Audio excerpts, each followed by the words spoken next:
ಎಲ್ಲರಿಗೂ ನಮಸ್ಕಾರ. ಬನ್ನಿ, ಇವತ್ತು ನಮ್ಮ ವಿಜಯಪುರಕ್ಕೆ ನಿಮಗೆ ಸ್ವಾಗತ. ಗುಮ್ಮಟ ನಗರಿ ಅಂತಾನೆ ಹೇಳ್ತೀರಿ ನಾವು. ಗೋಲ್ ಗುಂಬಜ್ ಅಂತ, ಬಿಜಾಪುರ ಅಂದ ತಕ್ಷಣ ಗೋಲ್ ಗುಂಬಜ್ ಅಂತ ಏನ್ ಹೇಳ್ತೀವಲ್ಲ, ಅದೇ ನಿಮ್ ಹಿಂದ್ ಕಾಣ್ತಾ ಇರೋ ಗೋಲ್ ಗುಂಬಜು. ಬನ್ನಿ, ಇದರ ಪರಿಚಯನ ತಿಳ್ಕೊಳ್ಳೋಣ, ಇದ್ರ ಇತಿಹಾಸವನ್ನ ನಾವು ತಿಳ್ಕೊಂಬರೋಣ. ಹೊಸಬ್ರು ಯಾರಾದ್ರೂ ಗೋಲ್ ಗುಂಬಜಿಗೆ ಮೊದಲ ಬಾರಿ ಬರೋರಿದ್ರೆ ಇಲ್ಲಿ ಎಂಟ್ರಿ ಫೀಸ್ ಇರುತ್ತೆ. ಒಂದು ಸಣ್ಣದಾಗಿರೋ ಫೀಸ್, ಅದೇನು ದೊಡ್ಡ ಮೊತ್ತದ್ದೇನಲ್ಲ. ಆ ಫೀಸ್ನ ತಗೊಂಡು ನೀವು ಒಳಗೆ ಎಂಟ್ರಿ ಪಡಿಬೇಕಾಗತ್ತೆ. ಇಲ್ಲಿ ಗೋಲ್ ಗುಮ್ಮಟಕ್ಕೆ ಬೇರೆ ಫೀಸ್ ಇರುತ್ತೆ. ಮತ್ತೆ ಈಗ ಎದುರುಗಡೆ ಕಾಣಿಸ್ತಾ ಇದೆಯಲ್ಲ, ಅದು ಮೊದಲು ಬರೋದೇ ಇದು ವಸ್ತು ಸಂಗ್ರಹಾಲಯ. ಈ ವಸ್ತು ಸಂಗ್ರಹಾಲಯಕ್ಕೂ ನಿಮ್ಗೆ ಬೇರೆ ಫೀಸ್ ಇರುತ್ತೆ. ಅದನ್ನ ತಗೊಂಡ್ರೆ ಮಾತ್ರ ವಸ್ತು ಸಂಗ್ರಹಾಲಯದಲ್ಲಿ ನಿಮಗ್ ಬಿಡ್ತಾರೆ. ವಸ್ತು ಸಂಗ್ರಹಾಲಯ ನಾನು ಶೂಟ್ ಮಾಡೋಣ ಅಂದ್ರೆ ಅಲ್ಲಿ ಪರ್ಮಿಷನ್ ಇಲ್ಲ ಅಂತಾನೆ ಹೇಳಿದ್ರು. ಹೀಗಾಗಿ ಹೊರಗಡೆ ಮಾತ್ರ ನೀವು ನೋಡ್ಕೋಬೇಕು. ವಸ್ತು ಸಂಗ್ರಹಾಲಯನ ದಾಟ್ಕೊಂಡೆ ನಾವು ಹಿಂದೆ ಗುಮ್ಮಟವನ್ನ ನೋಡಕ್ಕೆ ಹೋಗ್ಬೇಕಾಗತ್ತೆ. ಎಲ್ಲಾರು ಎದುರಿಗೆ ಬಂದ ತಕ್ಷಣ ಇದೇ ಗುಮ್ಮಟ ಅಂತ ಆಶ್ಚರ್ಯ ಪಡ್ತಿರ್ತಾರೆ. ಅಲ್ಲ, ಇದು ಮೊದಲು ವಸ್ತು ಸಂಗ್ರಹಾಲಯ. ಇದನ್ನು ಮುಗಿಸ್ಕೊಂಡು ಪಕ್ಕದಲ್ಲೇನೆ ನಾವು ಹಾದು ಹೋದ್ರೆ ಈಗೇನ್ ಕಾಣಿಸ್ತಾ ಇದೆಯಲ್ಲ, ಇದು ಗುಮ್ಮಟವನ್ನ ನೋಡುವಂತ ದಾರಿ. ಸ್ವಲ್ಪ ಅದರ ಹಿಂದೆನೆ ಇರುವಂತದ್ದು ಇದು. ಮೆಟ್ಲು ಹತ್ಕೊಂಡು ಹೋದ್ರೇನೆ ನಮಗೆ ಮಹಾ ಅದ್ಭುತವಾಗಿ ರಾರಾಜಿಸುತ್ತಿರುವ, ಆಕಾಶದೆತ್ತರಕ್ಕೆ ಬೆಳೆದು ನಿಂತಿರುವ ಏನಿದು ಗೋಳ ಗುಮ್ಮಟ. ವಿಜಯಪುರ ಅಂದ ತಕ್ಷಣನೇ ರೋಮಾಂಚನಕಾರಿಯ ಈ ಒಂದು ಅದ್ಭುತವಾದ ಗುಮ್ಮಟವನ್ನು ನೋಡಕ್ಕೆ ಪ್ರತಿಯೊಬ್ರು ಬಂದೇ ಬರ್ತಾರೆ. ಇದರ ಅನುಭವವನ್ನ ಪಡಿತಾರೆ. ಹಾಗೆ ನಾವು ಒಳಗೆ ನಡ್ಕೊಂತ ಹೋದ್ರೆ ಇಲ್ಲಿ ಅದರ ಒಳಗಡೆಯ ನೋಟ, ಅದರ ಪರಿಚಯ ಮಾಡ್ಕೊಡ್ತೀನಿ, ಬನ್ನಿ. ಗೋಳ ಗುಮ್ಮಟ ಆದಿಲ್ ಶಾಹಿ ಒಂದು ಗೋರಿಯಾಗಿದೆ. ಇದು ಒಂದು ಸ್ಮಾರಕ ಅಂತಾನೆ ನಾವು ಹೇಳ್ಬೋದು.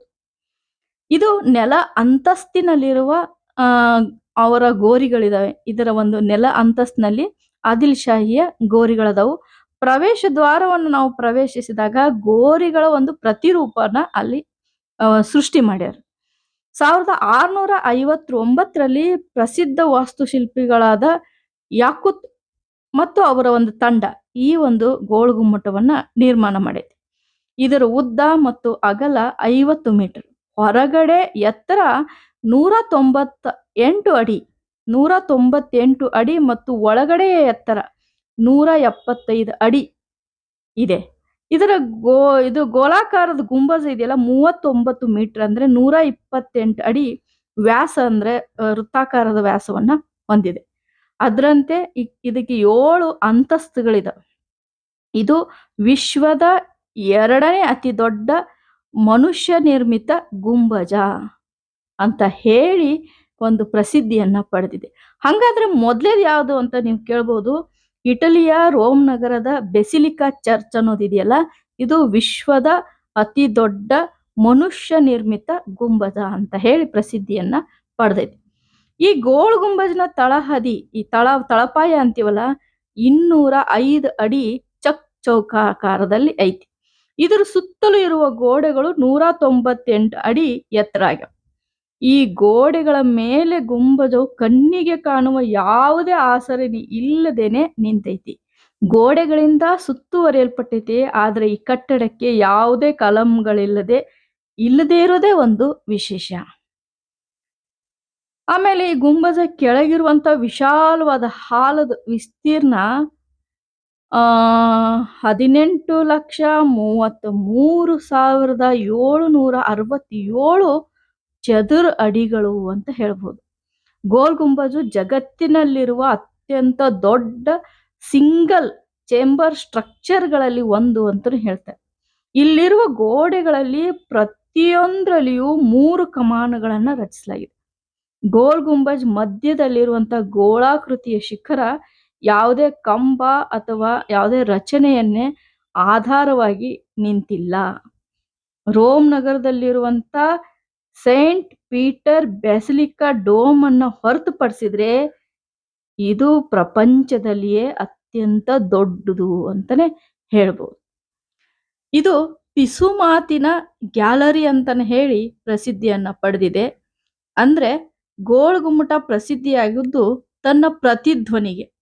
ಒಂದು ಸಲ ಅಲ್ಲಿ ಹೇಳಿದ್ರೆ, ಯಾವುದೇ ಒಂದು ಮಾತು ಹೇಳಿದ್ರೆ ಅದು 7 ಸಲ ಕೇಳಿಸುತ್ತೆ ಅನ್ನೋದು ಒಂದು ರೂಢಿ.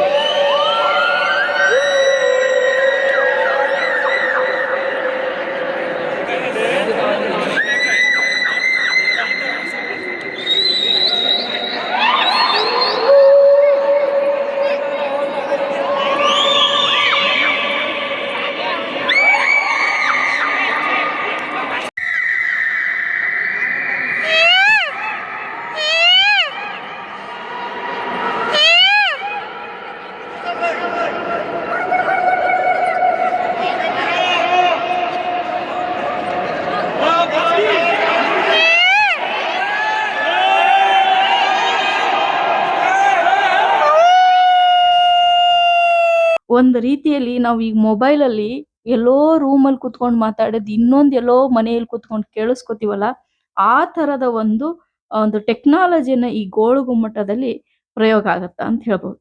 ಒಂದು ಸಣ್ಣ ಶಬ್ದವು 37 ಮೀಟರ್ ದೂರದಲ್ಲಿ ಸ್ಪಷ್ಟವಾಗಿ ಕೇಳಿಸ್ತೈತಿ ಅಂದ್ರೆ, ಈ ವೈಭವವನ್ನ ನಾವು ಕಿವಿಯಾರೆ ಕೇಳ್ಬೇಕು, ಕಣ್ಣಾರ್ಲೆ ನೋಡ್ಬೇಕು.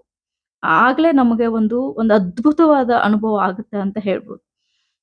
ನಾವು ವಿಜಯಪುರದ ಯಾವುದೇ ಮೂಲೆಯಲ್ಲಿ ನಿಂತ್ಕೊಂಡು ನೋಡಿದ್ರು ನಮಗೆ ಯಾವುದೇ ದಿಕ್ಕಿನಿಂದ ಕಾಣೋದೇ ಈ ವಿಜಯಪುರದ ಗೋಳಗುಮ್ಮಟದ ಒಂದು ಆಕೃತಿ. ಇದು ಮೇಲಿನ ಹೊರಭಾಗದ ನೋಟ. ನೀವು ಮೇಲಿನಿಂದ ಎತ್ತರವಾದ ಪ್ರದೇಶದಿಂದ ನೋಡಿದ್ರೆ ಈ ತರ ಕೆಳಗಡೆ ನಿಮಗೆ ಕಾಣಿಸ್ತೈತಿ. ಇದು ತುಂಬಾ ಸುಂದರವಾದ ಒಂದು ಮಾರ್ನಿಮೆಂಟ್ ಅಂತಾನೆ ಹೇಳ್ಬೋದು, ಸ್ಮಾರಕ ಅಂತಾನೆ ಹೇಳ್ಬೋದು. ನೀವು ಒಂದ್ಸಲ ಅಲ್ಲಿ ಭೇಟಿ ಕೊಡಿ, ಅದರ ಒಂದು ಆನಂದವನ್ನ ಅನುಭವಿಸಿ. ಅನುಭವದಲ್ಲಿ ಅಮೃತತ್ವ ಇದೆ ಅಂತ ನಮ್ಮ ಹಿರಿಯರು ಹೇಳಿದಾರಲ್ಲ, ಅದು ನಿಜವಾಗ್ಲೂ ಬನ್ನಿ ನೀವು ಒಂದ್ಸಲ ವಿಜಯಪುರಕ್ಕೆ. ಈ ವಿಡಿಯೋ ನಿಮ್ಗೆ ಇಷ್ಟ ಆದ್ರೆ ಲೈಕ್ ಮಾಡಿ, ಶೇರ್ ಮಾಡಿ, ಹಾಗೆ ನಿಮ್ಮ ಅನಿಸಿಕೆ ಅಭಿಪ್ರಾಯಗಳನ್ನ ಕಮೆಂಟ್ ಮೂಲಕ ನಮಗೆ ತಿಳಿಸಿ. ಖಂಡಿತವಾಗ್ಲೂ ಬಂದ್ ನೋಡಿ. ಎಲ್ರಿಗೂ ನಮಸ್ಕಾರ. ನಾನ್ ನಿಮ್ಮ ಶೈಲಾ ಮಿಸ್ ಅಂತ ಬರ್ತಾರಲ್ವ, ಶೈಲಕ್ಕ. ಅವರು ಅರಿವೇ ಗುರು ಶೈಲಾ ಅಂತೇಳಿ ಈ ಚಾನಲ್ ಹೆಸರು. ಆ ಚಾನಲ್ ಮುಖಾಂತರ ಅವರು ಮಿಸ್ ಆಗಿ ಅಂದ್ರೆ ಪಾಠಗಳನ್ನ, ಕನ್ನಡ ಪಾಠಗಳನ್ನ ತಿಳಿದೇ ಇರುವಂತ ಮಕ್ಕಳಿಗೆ ತಿಳಿಯೋ ಹಾಗೆ ಪಾಠಗಳನ್ನ ಹೇಳ್ತಾರೆ. ಜೊತೆಗೆ ರೇರ್ ಆಗಿರುವಂತ ಮಾಹಿತಿಗಳು, ವ್ಯಕ್ತಿಗಳ ಪರಿಚಯ ಮಾಡಿಸ್ತಾರೆ. ಹಾಗಾಗಿ ಎಲ್ರು ಅರಿವೇ ಗುರು ಶೈಲಾ ಚಾನಲ್ನ ಸಬ್ಸ್ಕ್ರೈಬ್ ಮಾಡಿ. ನಿಮ್ಮ ಮಕ್ಕಳಿಗೂ ಮತ್ತು ನಿಮಗೂ ಒಳ್ಳೆಯ ಮಾಹಿತಿ, ಒಳ್ಳೆಯ ಅರಿವು ಸಿಗುತ್ತೆ ಅಂತ ಹೇಳ್ತೀನಿ. ನಮಸ್ಕಾರ.